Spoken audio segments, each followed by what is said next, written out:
Boa noite, meus irmãos. É uma satisfação imensa poder estar aqui, nessa noite, buscando os recursos divinos para todos, nesse momento tão importante da nossa vida.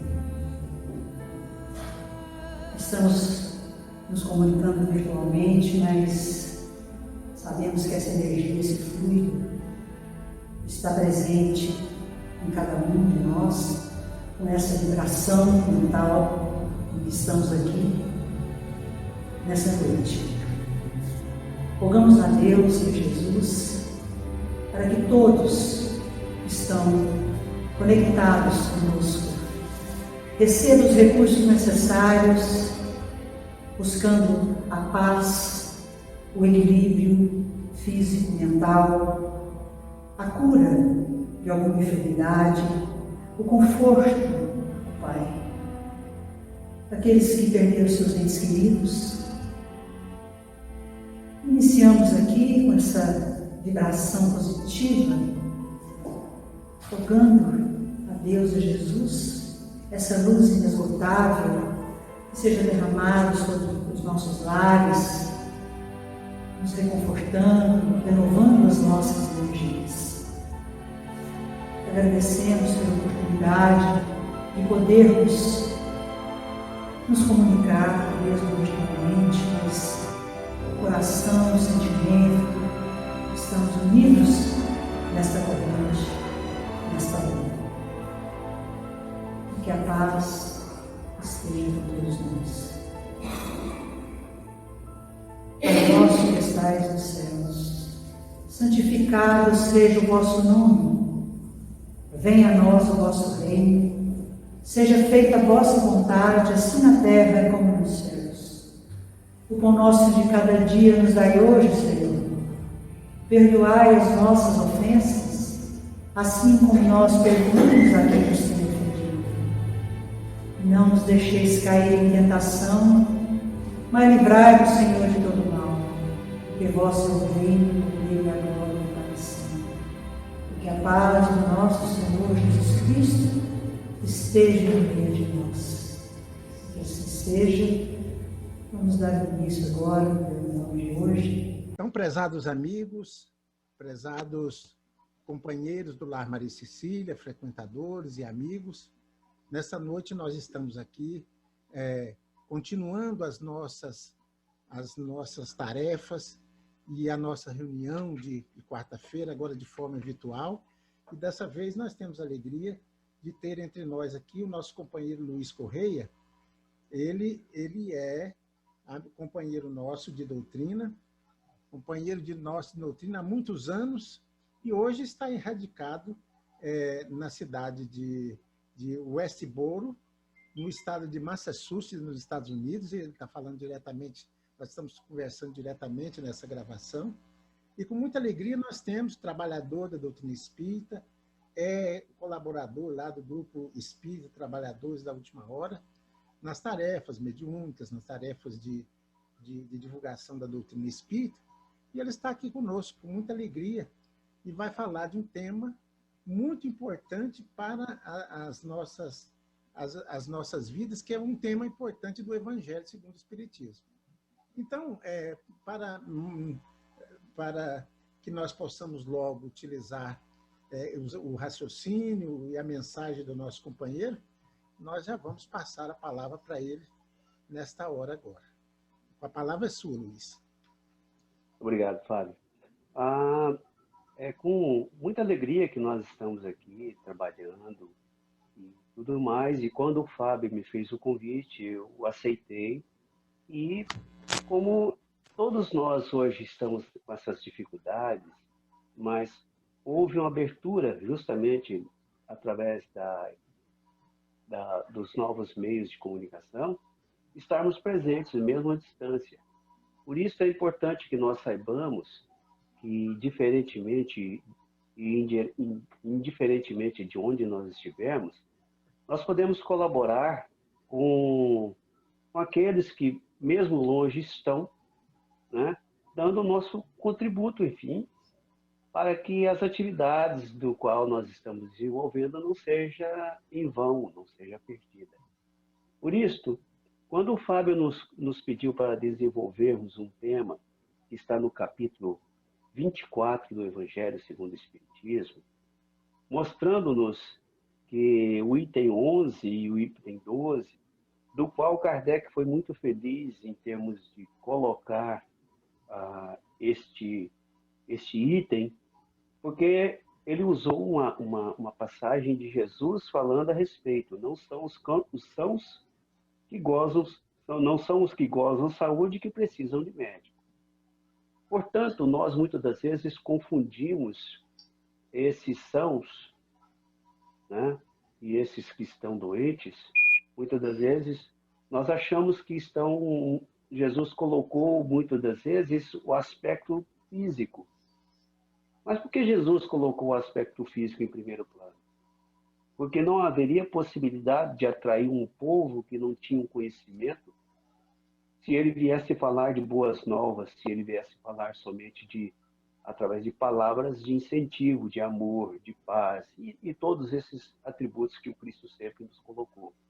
Então ele, na época, ele trabalhou muito com a cura daqueles que tinham as deficiências físicas, justamente para atrair a grande multidão que necessitava não somente desse atendimento premente da saúde que era precária na época, mas a partir do momento em que ele fazia as curas, ele colocava sempre um sermão, sempre alguma parábola, para que ali aqueles que ficavam e estavam ao lado dele pudessem compreender que a doutrina do amor é a verdadeira cura para os nossos espíritos, para as nossas almas endividadas.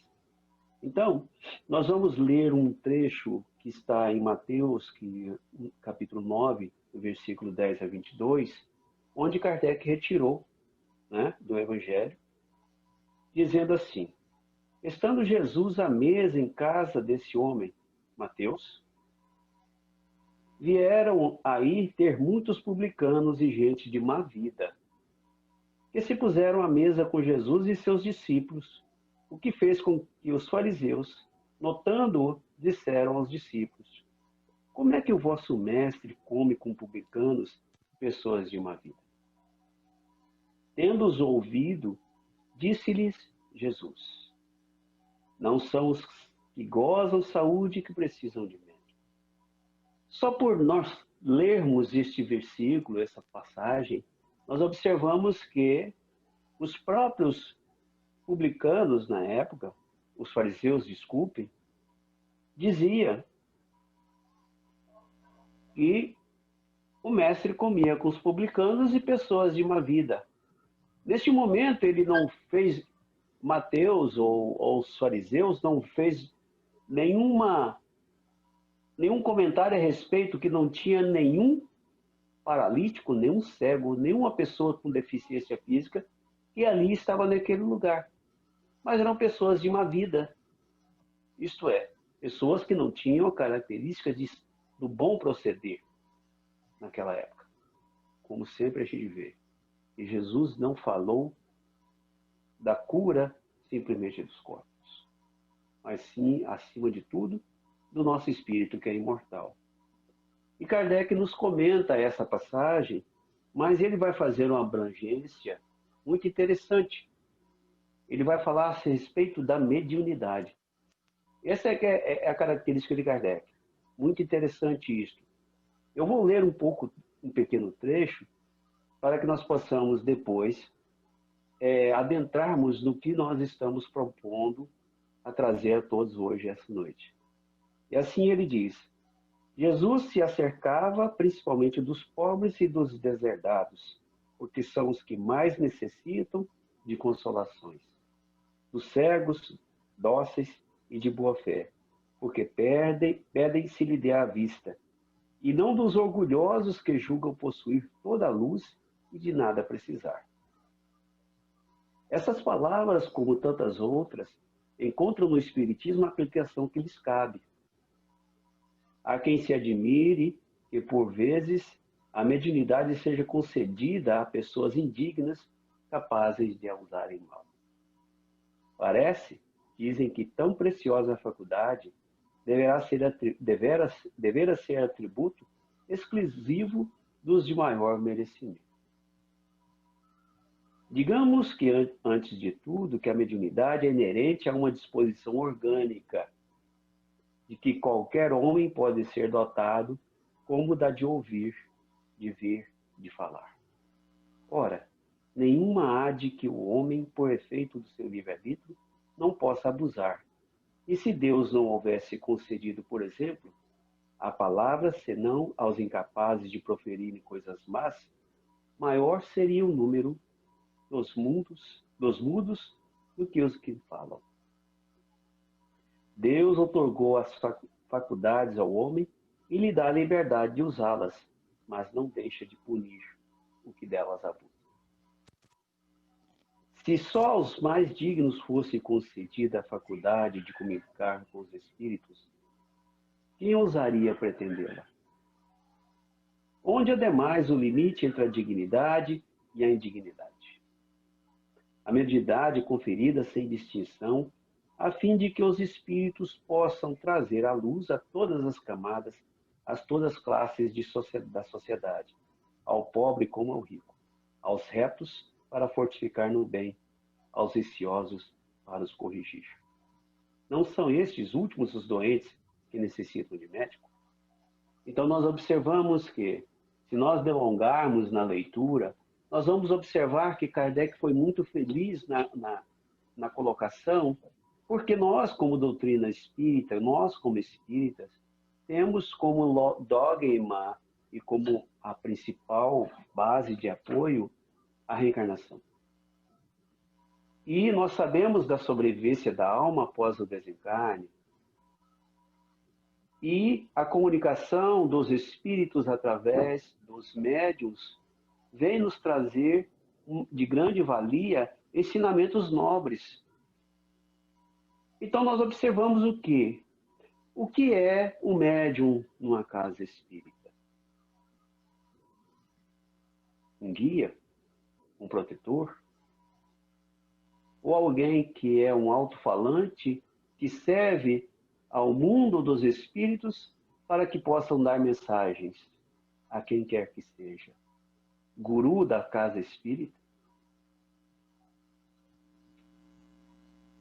Onde todos vão buscar as benesses das palavras dos espíritos e muitas das vezes deixando o médium em maus lençóis.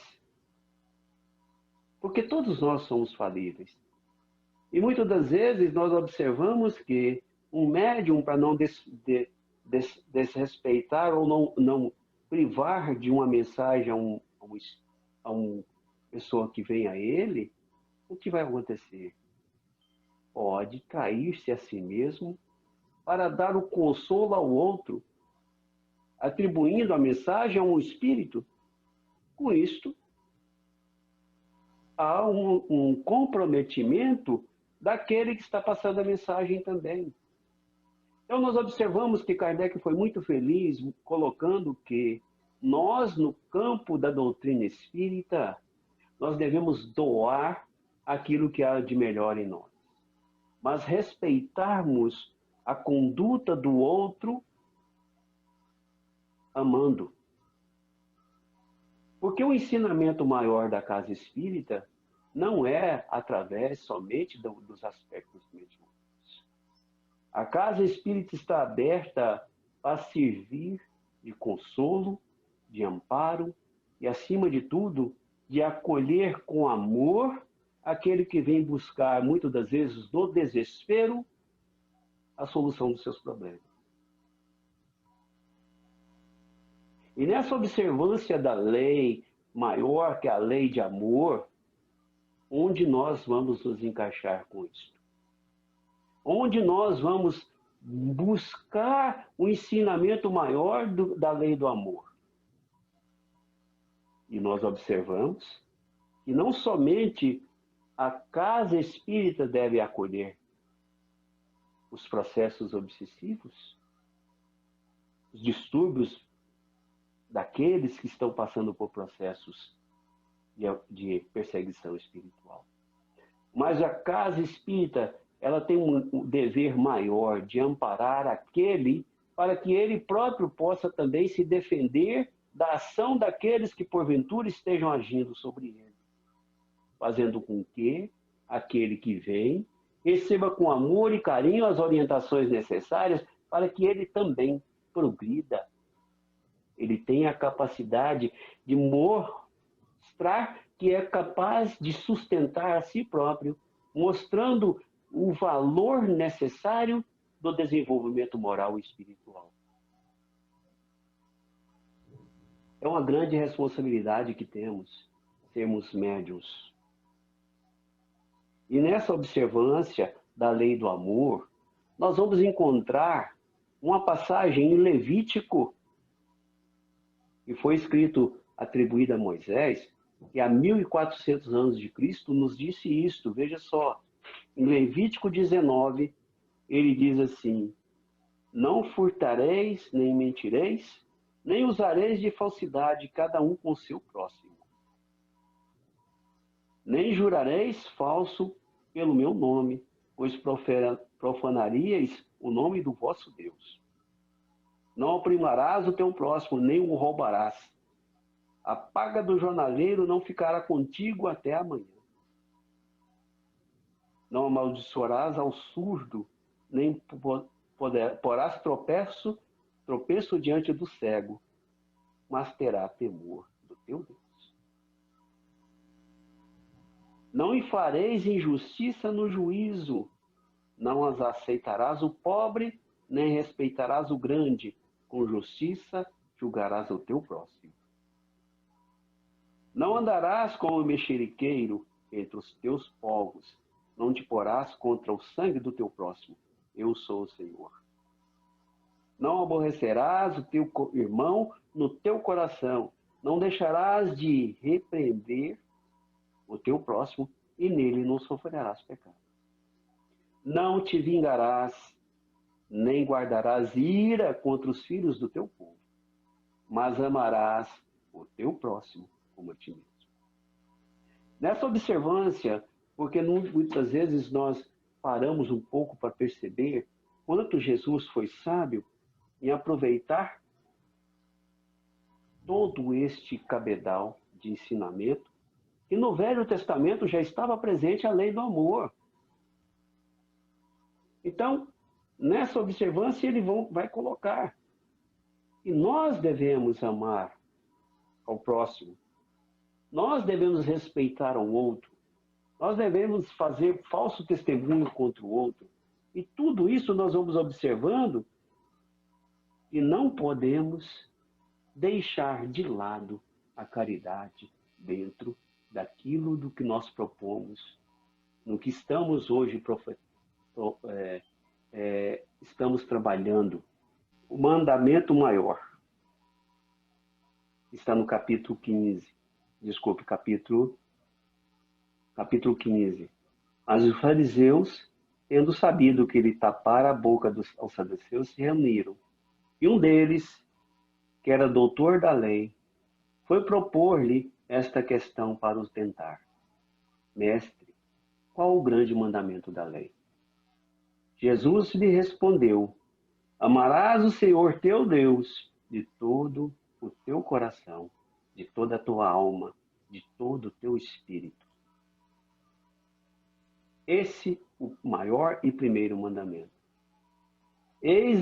E aqui está o segundo, que é semelhante ao primeiro: amarás o teu próximo como a ti mesmo. Toda a lei e os profetas se acham contidos nesses dois mandamentos. Então nós observamos o quê? Que o Cristo aproveitou, colocou a mensagem de Levítico: amarás o teu próximo como a ti mesmo. Mas ele acrescentou: amar a Deus acima de todas as coisas. De toda a tua alma, de todo o teu espírito. O maior mandamento.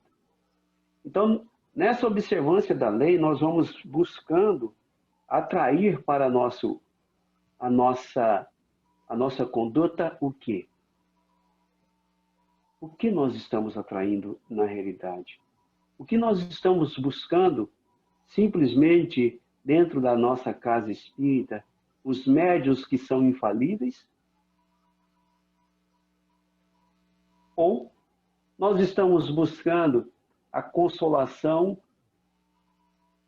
que nos é dada através das mensagens edificantes? Porque aquele que busca simplesmente a parte do fenômeno está buscando algo que não vai acrescentar a ele nada. Se nós observarmos dentro da nossa compreensão hoje, nós também temos dificuldade na nossa casa de colocar as pessoas para entenderem que o importante é conhecer e praticar a lei do amor. Por isso, ele veio no Cristo Consolador, o capítulo 6, e ele veio nos dizer uma coisa muito interessante, que está na primeira pessoa, e as instruções dos Espíritos. Nós que somos espíritas temos que conhecer esse capítulo de letra a letra e captarmos a essência do que ele nos diz. Vejamos bem. Venham como outrora os transviados filhos de Israel, trazer-vos a verdade e dissipar as trevas. Escutai-me. O Espiritismo, como o fez antigamente a minha palavra, tem de lembrar aos incrédulos que acima deles reina a imutável verdade. O Deus bom, o Deus grande, e faz germine as plantas e se levante as ondas. Revelei a doutrina divinal. Como um ceifeiro reunia em feixes o bem esparso no seio da humanidade e disse: vinde a mim todos vós que sois. E por aí nós vamos observando que Jesus vai, eu coloco como Jesus, o Cristo, através de seus emissários, nos trouxe essa mensagem. O Cristo não podia estar fora do Evangelho segundo o Espiritismo. Está na primeira pessoa. Venho. Eu estou vindo novamente. E nós observamos que ele diz: acima deles reina o Deus imutável. É verdade, desculpe. Tem de lembrar os incrédulos que acima deles reina a imutável verdade. O papel da casa espírita é lembrar aos incrédulos que acima deles reina a imutável verdade. E qual é a imutável verdade? Não se muda o Deus bom, o Deus grande, que faz germine as plantas e se levanta as ondas. Olha como essa mensagem ela vai nos trazendo um aspecto poderoso para que nós possamos, ao adentrarmos qualquer casa cristã, lembrar que o Deus é bom. Essa é a verdade imutável. Mas aí nós observamos que ele vai trazendo vários aspectos nessa passagem. Mas quando ele nos mostra um aspecto principal, ele nos chama a atenção, nós espíritas. Espíritas, amai-vos e instruí-vos. Olha como o Espírito de verdade nos coloca uma bandeira e uma responsabilidade imensa do amai-vos e depois no instruí-vos. E muitas das vezes nós queremos instruir aquele que chega na casa espírita com desespero, ao invés de amá-lo em primeiro lugar. Recebê-lo com amor, com carinho, com afeto, que é todos que aquele que adentra a casa espírita inicialmente, assim o são. Buscando o consolo, como a maioria de nós que entramos na casa espírita, também desta forma, através do sofrimento. E esquecemos que um dia alguém nos acatou, nos acolheu e nos aceitou com as nossas tantas aprecações, tanto desânimo e muitas das vezes tanto ódio, e nos ouviu em silêncio. Então, instruir depois. E muitas das vezes nós, espíritas, nos instruímos a tal ponto que esquecemos do amor. Lembramos de Fia Pavio, a pergunta número 1 do Livro dos Espíritos, até a 1016 ou 1015.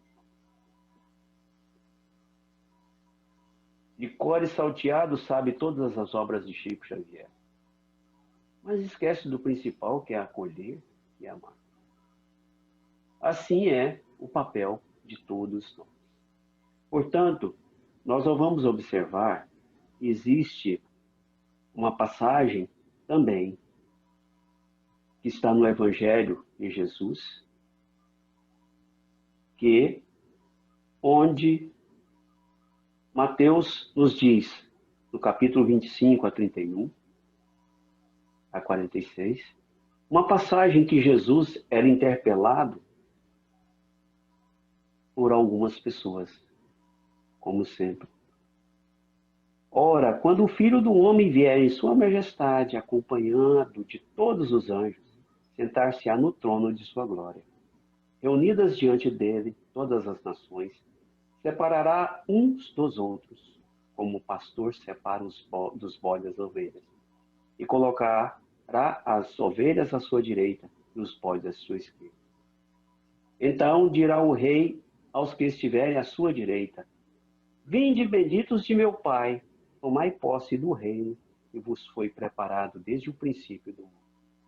Porquanto tive fome e me destes de comer, tive sede e me destes de beber, careci de teto e me hospedastes, estive nu e me vestistes, achei-me doente e me visitastes, estive preso e foste me ver. Já é o bastante para nós entendermos. E o Cristo pregou a caridade acima de tudo. O exemplo maior que nós temos dentro do nosso meio espírita é uma figura ímpar, que todos nós admiramos, que é Chico Xavier. Mas antes de pedir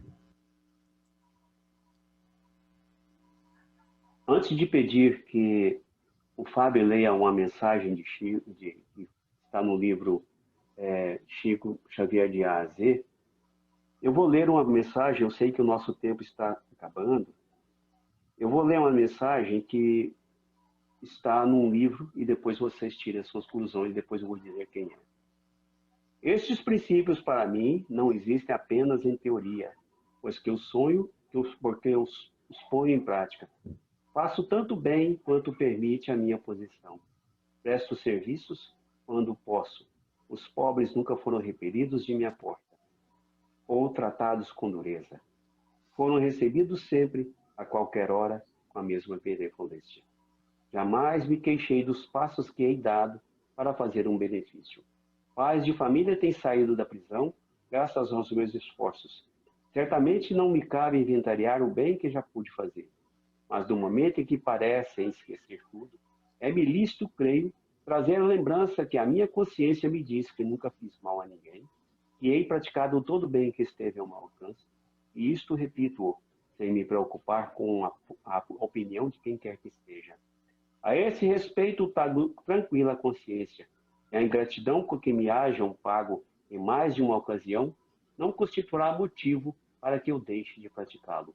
A ingratidão é uma das imperfeições da humanidade, e como nenhum de nós está isento de censuras, é preciso desculpar os outros para que nos desculpem, de sorte a podermos dizer como Jesus Cristo: atire a primeira pedra aquele que estiver sem pecado.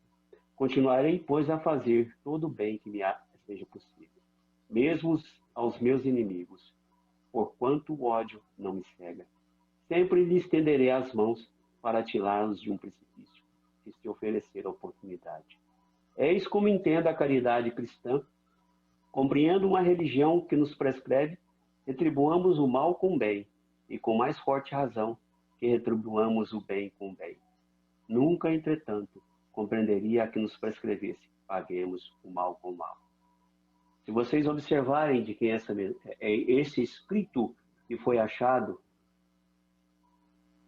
e o livro Obras Póstumas está toda ela, Pensamentos íntimos de Allan Kardec, num documento achado entre seus papéis.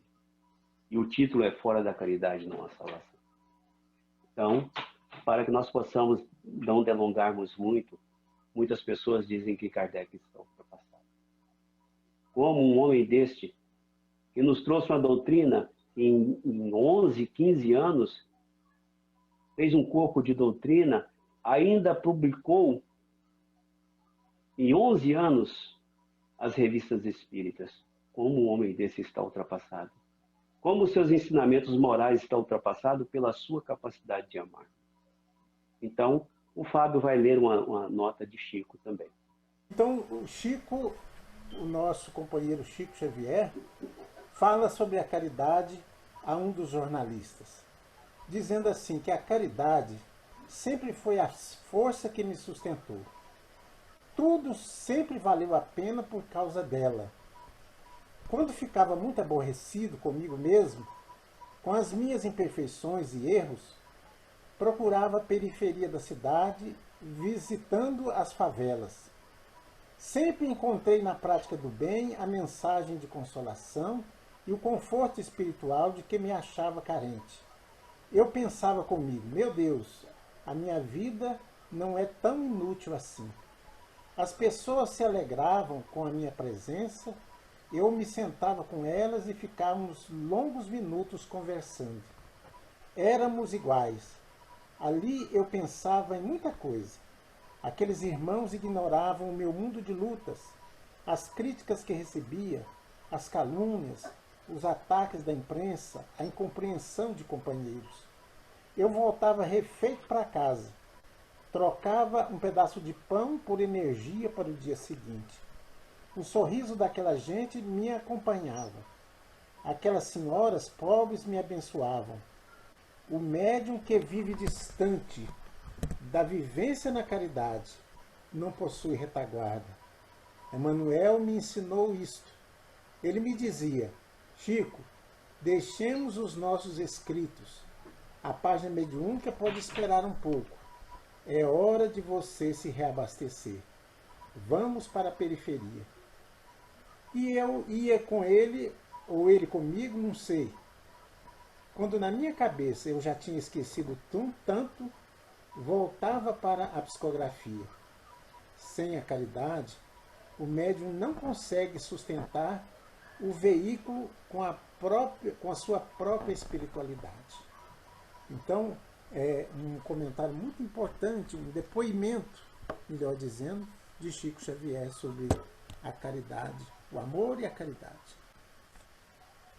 Que Jesus possa abençoá-lo, que a força divina mova todas as nossas ações na prática do bem e da caridade, como você nos lembrou agora.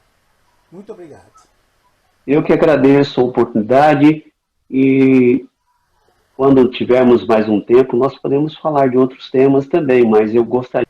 Então, o Chico, o nosso companheiro Chico Xavier, fala sobre a caridade a um dos jornalistas, dizendo assim que a caridade sempre foi a força que me sustentou.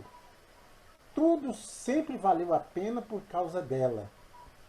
Quando ficava muito aborrecido comigo mesmo, com as minhas imperfeições e erros, procurava a periferia da cidade, visitando as favelas. Sempre encontrei na prática do bem a mensagem de consolação e o conforto espiritual de que me achava carente. Eu pensava comigo, meu Deus, a minha vida não é tão inútil assim. As pessoas se alegravam com a minha presença, eu me sentava com elas e ficávamos longos minutos conversando. Éramos iguais. Ali eu pensava em muita coisa. Aqueles irmãos ignoravam o meu mundo de lutas, as críticas que recebia, as calúnias, os ataques da imprensa, a incompreensão de companheiros.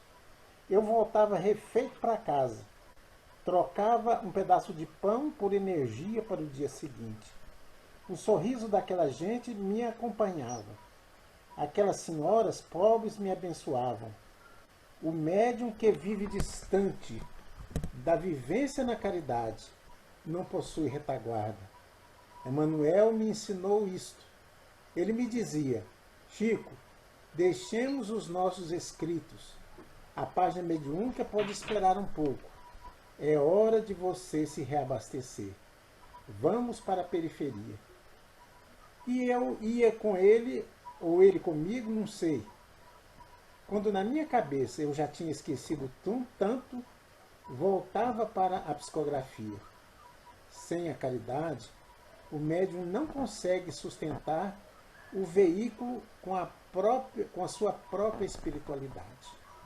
Então, é um comentário muito importante, um depoimento, melhor dizendo, de Chico Xavier sobre a caridade, o amor e a caridade. Fábio, Certo? tudo bem. O maior médium que nós tivemos sempre nos mostrou que aquela mediunidade que ele tinha era um compromisso com a humanidade. Um homem simples, mas capaz de escrever tão belas palavras que foram tiradas dos seus próprios punhos. A caridade que ele fazia era o sustento do seu trabalho. Então nós observamos que não adiantamos sermos médiuns paparicados. E veja a semelhança de Kardec, essa mensagem.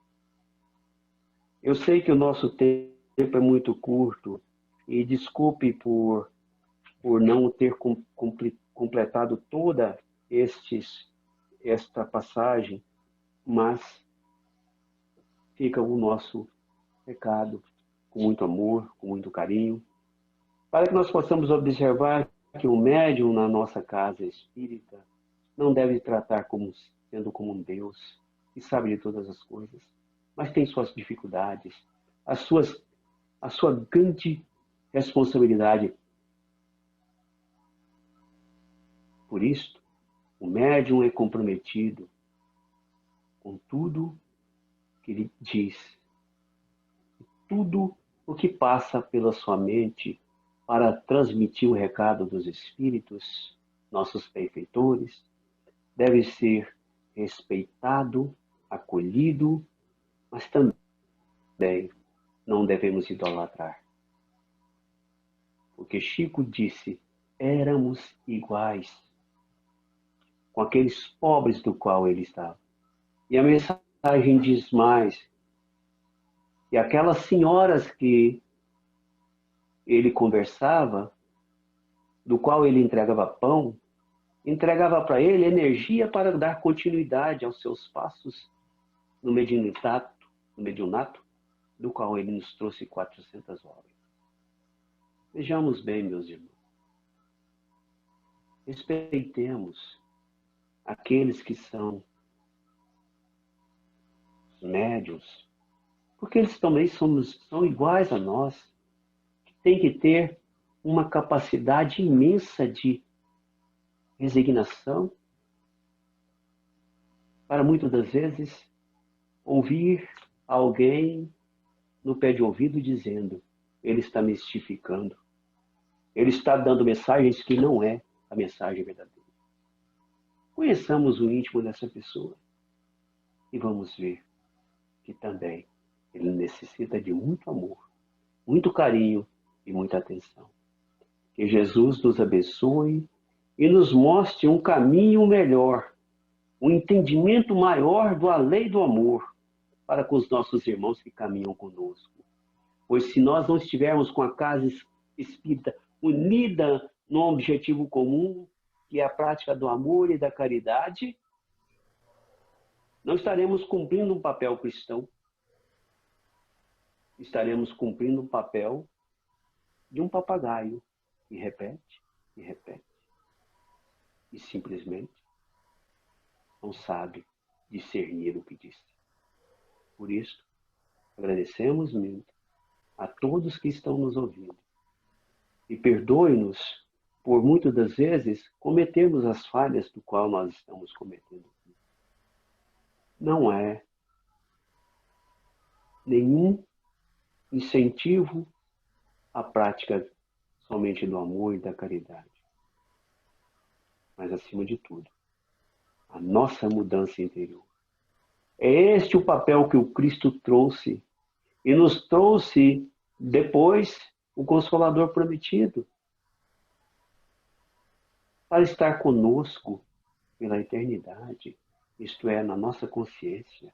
Ao nosso lado, nos confortando e nos dando a fortaleza de ânimo para conseguirmos caminharmos.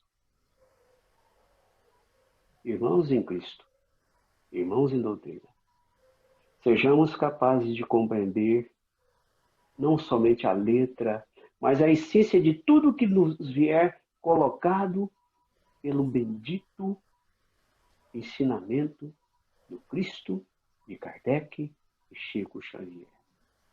Exemplos imutáveis da nossa vida. Exemplos verdadeiros que nos colocou com muito amor, mas muita firmeza, a necessidade de nós praticarmos a lei do amor e da caridade. Por isso, irmãos, agradecemos mais uma vez.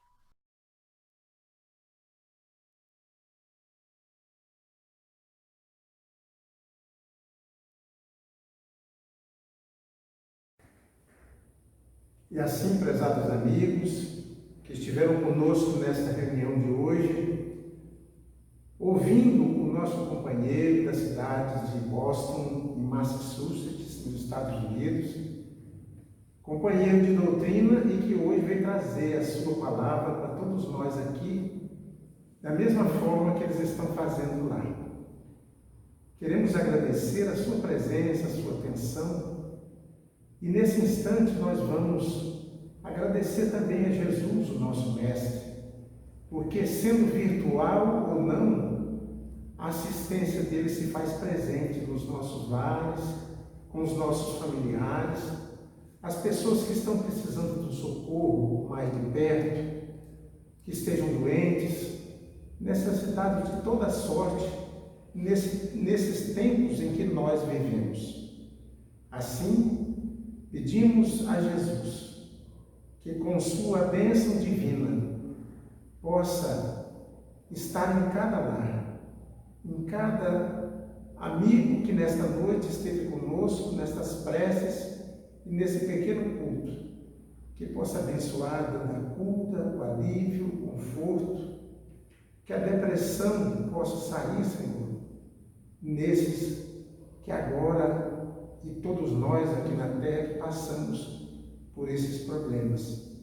Que a luz divina esteja conosco, que a nossa fé permaneça cada vez maior na autoridade do nosso Mestre Jesus, que zela por nós em toda a vida, porque Ele é o nosso pastor, que nos conduz como ovelhas pequenas do seu rebanho divino e que também vai nos abençoar.